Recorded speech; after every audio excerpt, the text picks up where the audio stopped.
Fibre gig publish করার জন্য অনেক সময় টেস্ট চেয়ে থাকে। তো বিভিন্ন ক্যাটাগরি গিগ তৈরি করলে অনেক সময় বিভিন্ন স্কিল টেস্ট দিতে হয় এখানে, বা দিতে বলে এখানে। যেমনটা ধরুন এখানে দেখাচ্ছে যে এসইও রিলেটেড একটা গিগ করা আছে এখানে। তো এখানে এই টেস্টটা তারা দিতে বলতেছে, এসইও স্কিল অ্যাসেসমেন্ট টেস্ট। তো এটা অলরেডি দিয়েছিলাম, এটা ফেলড হওয়ার কারণে এখানে দেখাচ্ছে যে 90 days to retake this test again. তো এখনও 90 দিন হয়নি, যার কারণে এটা আর দিতে পারবো না। তো এখানে পাবলিশ অপশনটা হাইড হয়ে আছে, যার কারণে টেস্ট ছাড়াই কিভাবে পাবলিশ করা যাবে সেটি দেখতে পারবেন এই ভিডিওতে। চলুন শুরু করি। তো প্রথমে আমরা গিগে ইয়াতে যাব, মাই এখান থেকে বিজনেস থেকে গিগে আসব। এখান থেকে ড্রাফটে দেখবেন যে যে গিগটা আপনার পাবলিশড হয়নি সেটা এখানে দেখাবে ড্রাফটে। তো এখান থেকে এডিটে যাবেন, এডিট, দেন এভাবে এখানে আসে ক্যাটাগরিটা চেঞ্জ করে দিতে হবে। তো এখানে এই ক্যাটাগরিটা, মূল ক্যাটাগরিটা এটাই থাকবে। দেন এখানে সাব ক্যাটাগরিটা চেঞ্জ করে দিতে হবে। সাপোজ আমি দিলাম এখানে লোকাল এসওতে, দিয়ে এখানে একটা দিলাম, জাস্ট দিলাম আর কি পাবলিশ করার জন্য। দেন সেভ।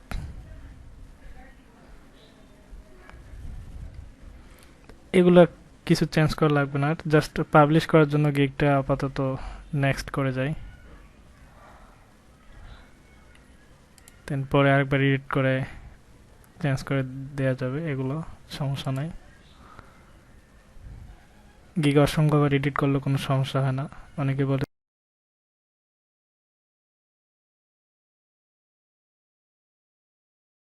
ইংলিশ স্কিল টেস্ট, এটা অ্যাকাউন্ট করার পরে দিয়েছিলাম, যার কারণে এই টেস্টটা যদি না দেওয়া থাকতো তাহলে এই গিগটা পাবলিশ হতো না। আবার এই ইংলিশ স্কিল টেস্ট না দিয়েও গিগ পাবলিশ করা যায়, তো সেটার একটা উপায় আছে।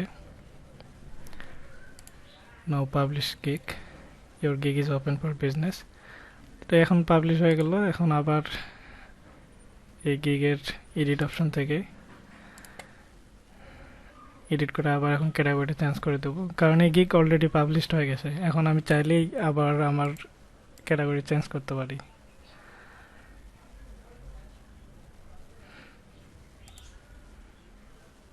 এখান থেকেও সিলেক্ট করে দিতে হবে অফ পেজ এসইও, অ্যান্ড এখান থেকে টাইপ সিলেক্ট করতে হবে ইন্ডাস্ট্রি এক্সপিরিয়েন্সের, দেন ল্যাঙ্গুয়েজ। এখানে সিলেক্ট করার পরে এটা প্রথমে সিলেক্ট করলেও এটা চেঞ্জ হয়ে যাবে, পরে আবার সিলেক্ট করে নিতে হবে, দেন সেভ। এখন সেভ করার পরে আর স্টেপগুলো অটোমেটিক আসবে না, শেষে যেতে হবে, বা আপনি চাইলে এখান থেকে সরাসরি সেভ এন্ড প্রিভিউ দেখতে পারবেন। Saving your gigs. এখন এখানে দেখুন যে এই আপনার ক্যাটাগরি এর আগে ছিল অন্য, এখন এই গিগের সাথে যেটা যায় সেই মানে ক্যাটাগরিটা এখানে চলে আসছে। তো চেষ্টা করবেন সবসময় একজ্যাক্ট ক্যাটাগরি দেওয়ার রিলেটেড।